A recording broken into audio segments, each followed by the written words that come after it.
Somewhere, sometime, there are words that never found their destination. Feelings sealed inside envelopes that never reached the right hands. Stories that time tried to erase, but the soul refuses to forget.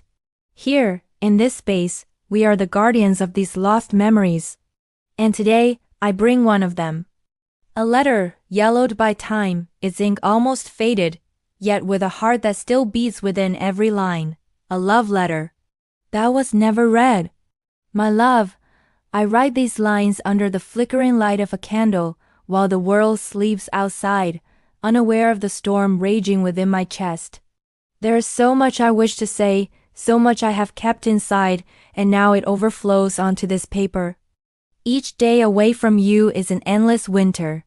Your smile is the sun that melts the ice in my soul, and your eyes, the mirror where I see my own future. But destiny, cruel and relentless, seems to conspire against us.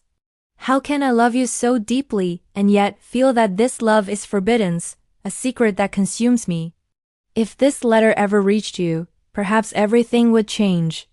Maybe the courage I lack to deliver these words in person would find an echo in your heart. But fear, fear is a tyrant that chains the soul.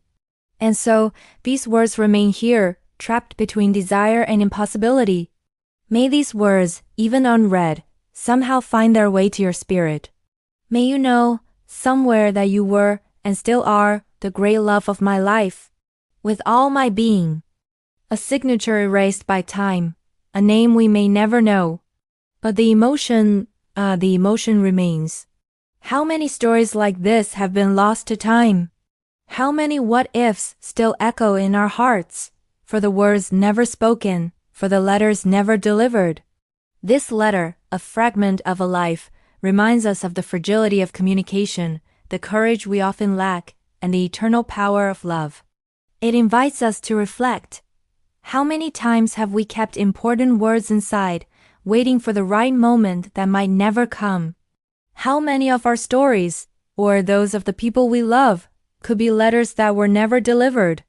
If this story touched your soul, if it made you think of a letter or of words left unspoken, I invite you to join us. Subscribe to the channel Letters That Were Never Delivered to uncover more secrets of the human heart. And tell me in the comments, what is the most important letter you've ever written, or wished you had received? Because your words too are stories,